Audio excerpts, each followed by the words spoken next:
If you're doing this, you're doing it wrong. Let me explain. Many of you probably know that Slinger Burst is broken, but how broken is it really? I want to look into that today. Now, the simple answer is because the Slinger Burst fires several instances of ammo but only consumes one charge. That's already pretty cool. But that doesn't even remotely cover how broken it really is. Let's just look at this. What does that even extend to? Cause sure, you can burst fire stones, but what's that gonna do for you? Like, that's to some extent extra damage, right? About 9 times as much, sure. That's okay. But what's really broken is the slinger ammo that monsters drop. Let's look at what we got here. We got piercing pods, bomb pods, thorn pods, and finally dragon pods. If I asked you what your favorite slinger ammo was, most of you would probably answer bomb pods. Some hammer mains maybe thorn pods. And I get it, they're really good. Bomb pods deal good damage and pretty much consistently cause a monster to flinch. That's pretty good. Thorn pods heavily increase your stun damage and almost guarantee a knockout even if your weapon doesn't ordinarily have stun damage. Now what the Slinger Burst does for those two is actually a pretty big deal. For Slinger Bombs, a regular shot deals 39 damage plus impact, while a burst deals glorious 105 damage. It's a little harder to hit because the burst takes a short while to explode, but it's well worth it. Especially as it causes monsters to flinch more often too.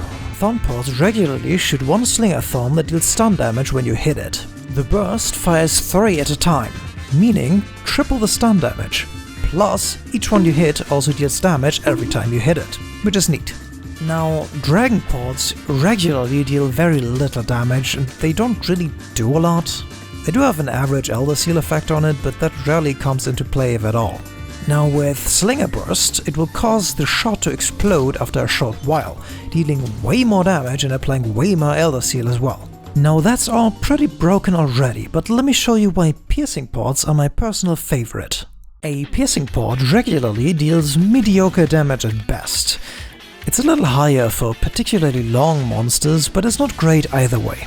It does cause monsters to flinch, but it isn't particularly good at it. Now if you burst fire them instead, you get 9 hits of damage each, adding up to easily over 100 damage depending on where and what you hit, which is a huge amount of damage, especially for the early parts of the game.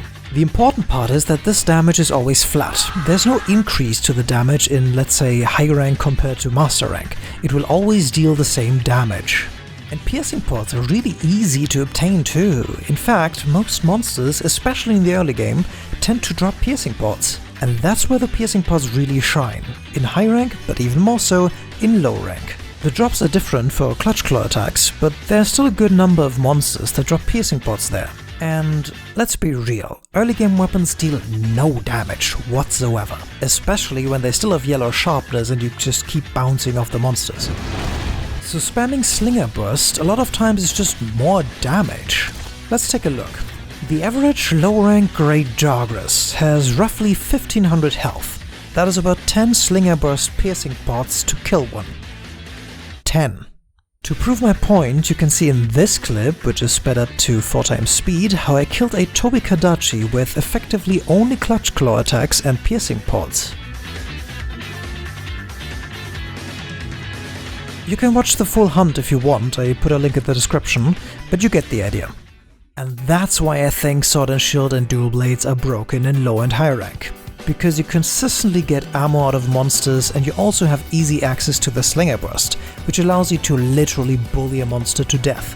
This also works for Longsword pretty well, it's just a little harder to hit, and it also works for other weapons with access to the Slinger Burst.